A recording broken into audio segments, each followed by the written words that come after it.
I'm Logan Crawford, and right now on the Spotlight Network, we're exploring mystical healing, Navajo traditions, and a life transformed through faith, culture, and medicine. We're talking about a powerful memoir. It is called Medicine and Miracles in the High Desert.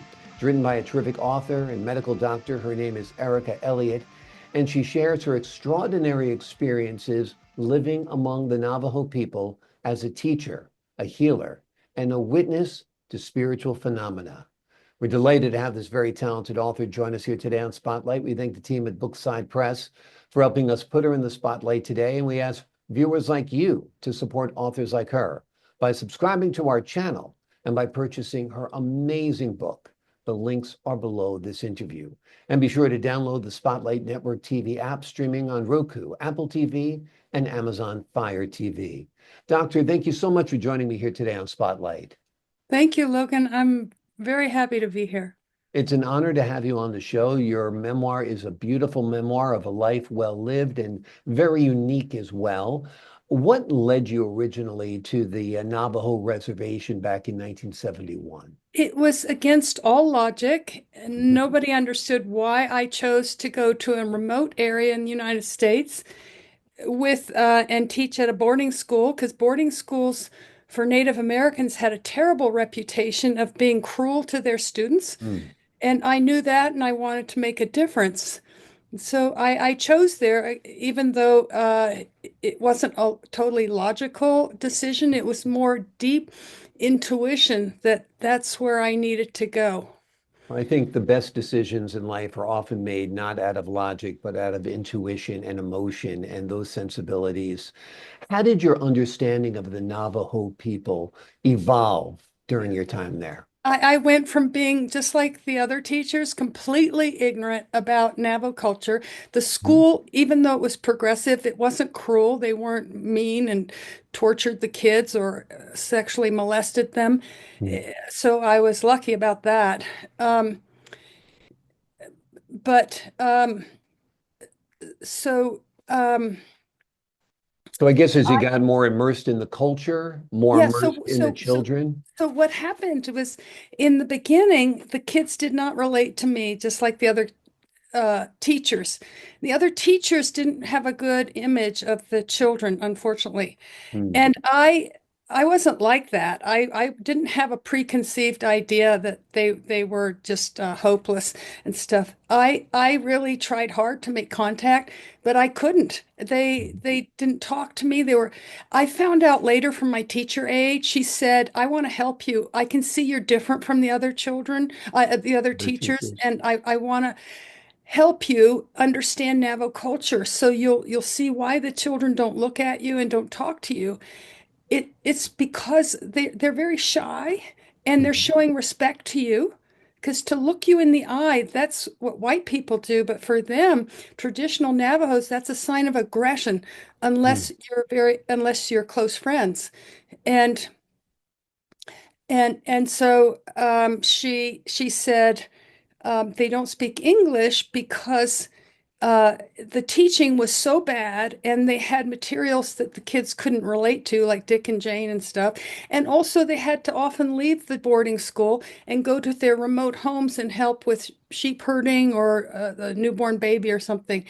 And she said, what will really make a difference is if I teach you a few words in Navajo, then the kids will see that you're really trying hard, and Mm. they'll warm up to you. So she taught me how to say, "Good morning, my children. My name is Elliott. What's your name? Where do you come from?" And listening to Navajo, oh my God, it was like worse than Chinese. It was so difficult. And I'm a multilingual, and so even I'm a polyglot. But even Mhm. for me, it was really outrageously difficult with sounds that are impossible.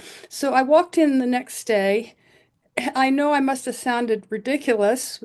I said, "Yat eshal chine shi'e Erica Elliott yinishe nisha chash inye chatena na."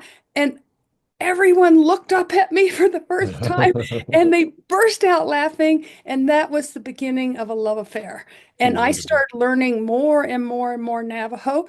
And each weekend, I took a different kid because this was they wanted me to do, to their remote home in my four-wheel drive, way into the canyon. Canyon de Chelly is one of the most beautiful places in the world. Mhm. And I started using my Navajo. And even though I probably made a fool out of myself, they loved it. They completely accepted me into their home, their hearts, their ceremony. And I got to see things that white people never see, Yeah. never. Yeah. And I was sort of like adopted, so to speak, by a couple families. And one of them belonged to the Native American church, which is the peyote ceremony. And it's illegal for white people to go, but they said that I was a Navajo in my heart. And so That's very they nice. said, It's beautiful. yeah. And so they dressed me up in they said I could not do the ceremony, the peyote ceremony, in white man's clothes. So they dressed me up in a velvet blouse and satin skirt. I mean, I looked like Amazing. I was going to the Navajo prom or something. I, It's and amazing. so what happened in that first ceremony is hard to explain. I Mhm. had a physicist eventually explain to me what happened, but I was just beginning to learn Navajo. And my Navajo mother sat next to me and she said, when the sacred tobacco comes around and you pray, just pass it on. She spoke English and she said, just pass it on. And when the sacred drum comes, the water drum, and you're supposed to sing a song, just pass it on. Mm. And so we took the peyote in three different forms, the tea, the powder, and then the bud. And I felt, ugh, I'm gonna throw up. And they said it's good to throw up because it's the evil coming out of you. And I thought, oh, I don't want to throw up, and they'll know I'm evil. And so I just It's swallow it. amazing. Yeah. Amazing. It's And so, amazing the power of learning. Go ahead. so I was just gonna say, they were praying and praying and praying, and and then when she had my mother had the sacred tobacco, and then she handed it to me and said, just pass it on. I didn't pass it on. I and then I said a prayer in Navajo, and Wow. I thought in myself, "I- this is hallucination. This cannot be happening." And the other part said, no, this is more real than real life. This Hmm. is really happening.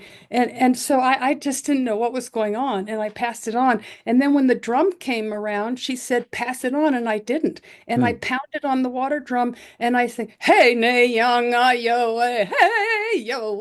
I'd never heard of this, this thing. And after the whole Pleiades ceremony was over, we sat in the house next door on the floor, what we Mhm. always do, and a big spread of, mutton stew and fry bread and canned peaches. And the roadman started talking to me in Navajo. By this time, the peyote had worn off, and and he was talking up a storm in Navajo, and I didn't understand what he was saying. And finally, I said, I don't speak Navajo. And Mm. everybody burst out laughing and they said, You talk Navajo the whole time. And I said, how can that be? That's funny. A physicist explained it to me later how that happened. And Hmm. I can tell you if you want, or just, Sure, if you want to explain how it Oh, happened, okay. So at a interesting breeding, phenomenon. somebody said, how do you explain what happened? And I said, if you want me to be totally truthful, I don't know. And Hmm. I just don't know what happened, but it was real. I didn't make it up. And Yeah. a guy in the audience stood up and said, I'm a physicist at Los Alamos Labs, and I'm a quantum physicist, and I can easily explain what happened to you. He said, in quantum physics, everything is, quote, out there, Mhm. out there. The past, the present, the future, all knowledge that anyone had is out there. And the peyote gave you a window to access what was out there, because normally we live in a small box. We think that's our whole reality, this very small box. And it's not. Mhm. The reality is infinite, but we can't access it. And when you're a baby, you do have access to that, but then the neurons, the body prunes the neurons. Otherwise, become psychotic, being aware of everything at once. Just So overwhelmed. yeah, overwhelming, Yeah. overwhelming. Yeah. Yeah. And many things happen in the ceremonies, like healing, instant healing, and of babies and me. I had a tumor that Hmm. disappeared. How do I Wow. explain that? I can't. And to this day, I keep going like this to see this is 55 years ago, and make sure that it hasn't come back. And Amazing. yeah, and so I Amazing the beauty of embracing a culture by showing respect, by learning a few words in the yeah, language, that yeah, it opened up a porthole to you that you would never have experienced before, a side of yeah, life you never would have experienced, right? yes. I'd like to tell you one more story. It's Sure. the mountain lion story, and it's the Absolutely. theme through all three of my memoirs. This was what we're talking about is my first memoir. I'm finishing up my third memoir, Mm, and the theme of the mountain lion goes throughout the whole, all three memoirs. So I was camping. I'm a real nature girl, and I was mm, camping by myself, which I love, deep in the Utah wilderness on a weekend when I didn't have to teach school. And it was a full moon, and I was sort of traipsing around the red rocks, just absolutely ecstatically in beauty. And mm, then it was time to go to bed. I laid my mat down in my sleeping bag and fell asleep. And I had the weirdest dream. mm, I dreamt that I was helping the Navajo family with their billy goats because they're not supposed to mate at a certain time. You're supposed to hold them apart from the females until it's the time for mating. And I, in my dream, the billy goats were ready to mate, and they had this terribly strong smell of their hormones called pheromones, and it mm, smelled so bad. And then I thought, um, I wonder if this is really a dream. And then I heard a sniffing sound, and I opened my eyes, and in the moonlight, I could see the mountain lion a few inches from my face.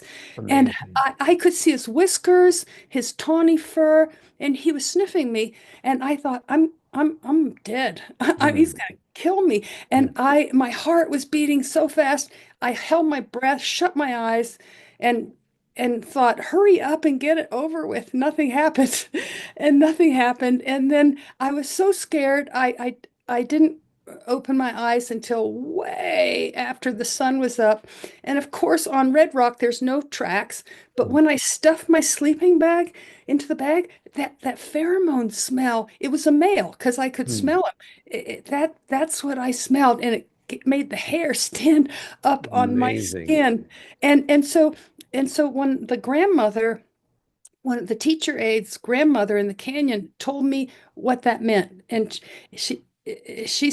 everybody said he didn't kill you because you didn't move. They like things Mm, that move, and you were like paralyzed with fear, and that's what saved you.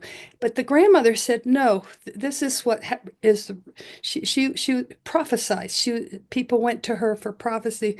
She mm, said that the lion is your spirit guide. He came to you to give you his strength, perseverance, and courage, which you will need all through your life because you're going to face some very challenging obstacles in your life. And if you survive, you will have powerful medicine to give to the people. She mm. said that 55 years ago, and it was a theme throughout my whole rest of my life. Yeah, amazing, amazing, amazing story, amazing book. So much insight, so much wisdom, so much beautiful sharing found within the pages of this book. It is called Medicine and Miracles in the High Desert. In it, the doctor shares her extraordinary experiences living among the Navajo people as a teacher, a healer, and a witness to spiritual phenomena. From surviving encounters, like you heard, with a mountain lion, to skinwalkers receiving miraculous healing through Navajo prayer, her story is a rare and intimate journey into one of the world's most spiritually rich cultures. Doctor, thank you so much for joining us here today on Spotlight. Thank you, Logan. I'm so happy to talk with you. Happy to have you on the show. It was a great honor. To the folks at home, I'm Logan Crawford, thanking you for your time this time. Until next time on Spotlight. Thank